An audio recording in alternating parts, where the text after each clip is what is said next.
शक्तीपीठ महामार्ग जमीन आमच्या हक्काची, जमीन आमच्या हक्काची, एकच चित्त, एकच चित्त, शक्तीपीठ रद्द करा काचवरील निघा. आम्ही तर याच्यावर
मी शक्तीपीठ महामार्ग बाधित शेतकरी गाव चाडगाव तालुका रेणापूर जिल्हा लातूर.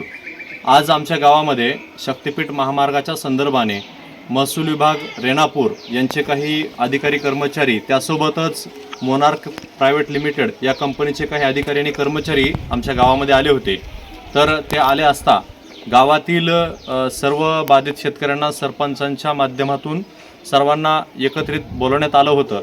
त्यासोबतच याची कुणकुण आजूबाजूच्या गावातल्या लोकांना लागली. आजूबाजूच्या गावातील बाधित शेतकरीसुद्धा म्हणजेच मोरवड, नांदगाव, सायगाव, भारज, इकडं मोठेगाव, भोकरंबा, डिगोळ या गावचे बाधित शेतकरी एकत्रित जमा झाले आणि जमा झाल्याच्या नंतर सीमांकन करण्यासाठी आलेल्या या अधिकारी कर्मचाऱ्यांना जाब विचारला की आजपर्यंत आम्ही शक्तीपीठ महामार्ग रद्दच्या बाबतीमध्ये खूप सारे निवेदन दिलेले आहेत, तर हा महामार्ग रद्द झाला पाहिजे, सीमांकन कुठल्याही परिस्थितीमध्ये किंवा संयुक्त मोजणी होऊ दिली जाणार नाही असा पवित्रा घेत या अधिकाऱ्यांना आमच्या गावातून हाकलून देण्यात आलेला आहे.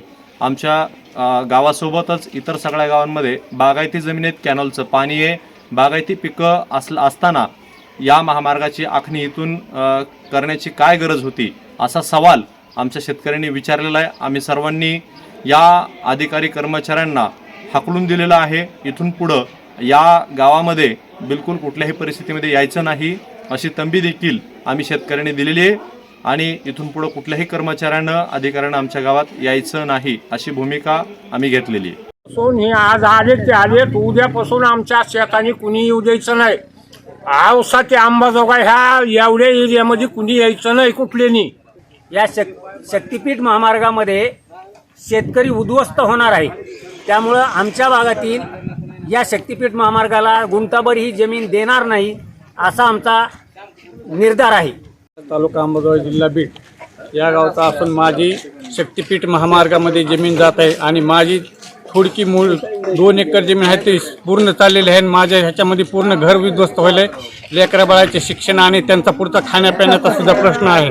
तर अशा ह्या शक्तिपीठ मार्ग जाण्यामुळे माझ्या घरावर पूर्ण नांगर फिरत आहे, केंडा फुल्यासारखं करत आहे सरकार.